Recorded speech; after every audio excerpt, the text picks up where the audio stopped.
The IAEA has recently emphasized the importance of nuclear safety and also the fact that nuclear facilities can be promoted for peaceful uses. To what extent do you agree or disagree with this statement, please? I was just listening to that interview, and he also stated there that according to the IAEA, none of the nuclear facilities have been attacked. So are you asking a hypothetical question? They were attacked in June of last year.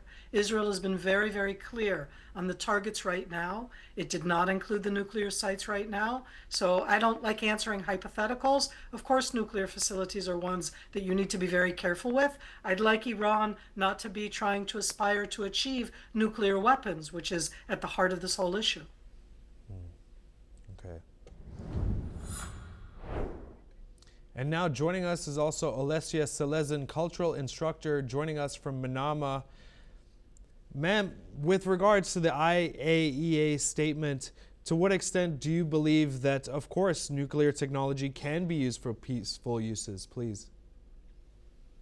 So hello, and I'd like to tell you about the current situation in Bahrain. Yeah, unfortunately, a lot of influence is now posted on this fake information. Yeah, and AI generates a lot of videos, and unfortunately, people here are quite vulnerable. And some of them rely on this information. That's why, from their side, Bahraini government, they do their best and try to call people not to follow, all these AI-generated videos and double-check all the information on the official sites. But still, some people get into panic because of such influence.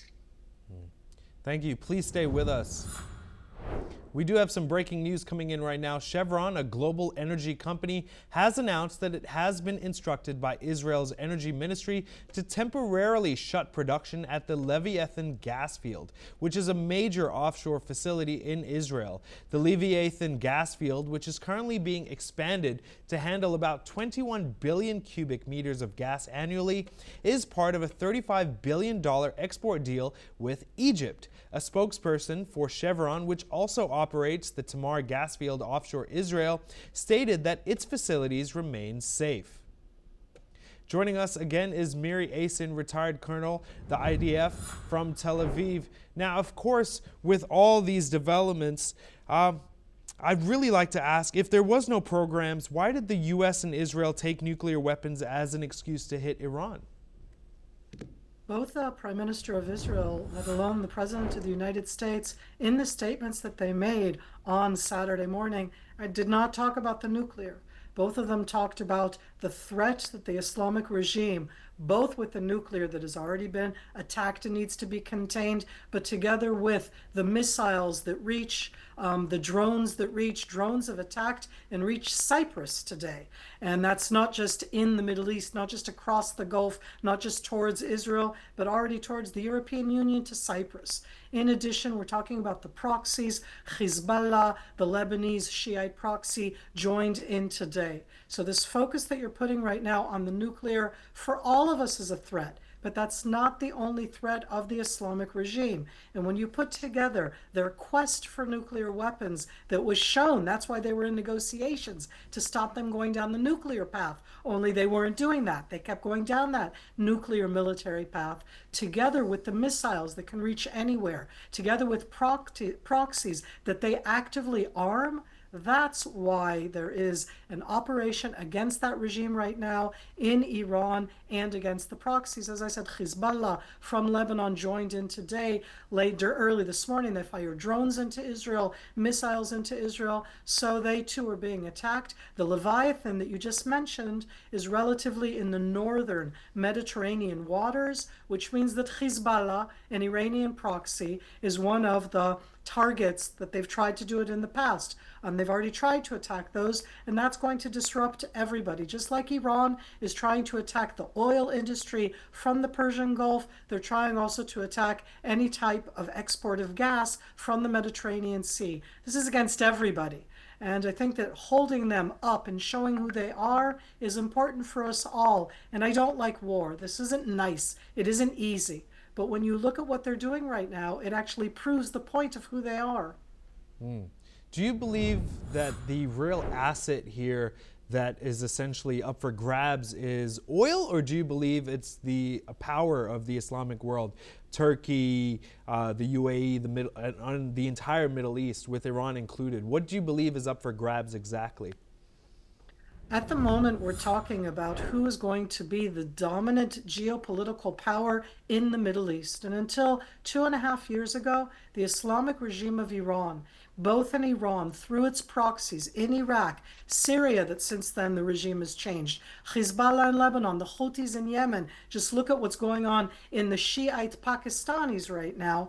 They were the ones trying to disrupt and destabilize. They were the ones who were defining the tone. I do not like war. There's no question whatsoever that Israel has been in a harsh war for almost 2.5 years, one that Hamas, not Shiite, started on October 7th, 2023. So when I look at it right now, yes, oil is about this, gas is about this, but this is actually about the heart of the Middle East. It's about Sunni, Shiite, but overwhelmingly a regime that is trying to destabilize all of the other Arab Sunni regimes. Why is the Islamic regime of Iran right now attacking in the last 24 hours Oman, Bahrain, Kuwait, United Arab Emirates, Saudi Arabia, Jordan? Could I add in more? They've claimed that they've attacked all sorts of US bases. So a lot of it can be AI, as our colleague said before from Bahrain, but at the end, Iran is attacking. Iran is trying to heighten it. Iran is trying to show what they're doing. This is not about stabilizing the Middle East. It's about taking the most unstable, destabilizing regime and trying to make sure that that's not what it does. Let it focus on the Iranian people, on bringing them water, on bringing them electricity, on letting them live, not on destabilizing every other country in the arena. Please stay with us. We'll be right back with you. And now we have some breaking news coming in. Qatar's defense ministry has reported that 2 Iranian drones struck energy facilities in the industrial cities of Messed and Rosan, both located in Qatar. The attacks targeted a water tank at a power plant in Messed and an energy facility in Rosan, both belonging to Qatar Energy, which is the state-owned energy giant. No casualties have been reported. The ministry has stated that damages and losses will be assessed by the relevant authorities, with an official statement expected later. And now joining us again is Olesya Selezin, cultural instructor, joining us from Manama. With the situation in Iran, ma'am, how do you believe that the rest of the world will react to the casualties in Iran? Do you believe that they will cooperate, send in troops, send in nurses? Will there be essentially some sort of aid? What's your thoughts on this?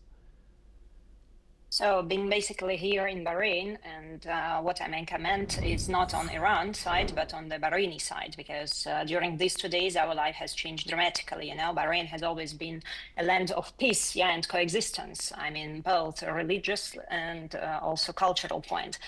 But according to these current events, we see that Iran has attacked Bahrain many times, and during 2 days, our Bahrain Defense Force has successfully intercepted over 60 missiles and 30 drones, and this was real because I'm now here and also in my apartment, but still I hear, these noises.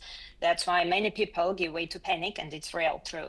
That's why people just try to leave Bahrain, but because of these very strange messages that people can also get, some warnings and so on, and also there are some threats that our bridge between Bahrain, which connects also Saudi Arabia, can also be attacked, and as a result, people are in two minds, whether they should stay here in Bahrain or still leave Bahrain and go to Saudi Arabia to find, some secure place and silent. But kids are really frightened, and commenting on the Iranian side, it's hard for me because I'm on the other side. How prepared was Bahrain for these attacks? Of course, on Saturday, they were surprise attacks, but of course, this has been a slow buildup. And in the last 10 to 15 days, at least, we knew that Trump was going to go ahead with these attacks. How prepared is Bahrain, and how long can they be prepared for to essentially safeguard their citizens for future attacks? Please. I'm not in the position of an expert, to judge about their military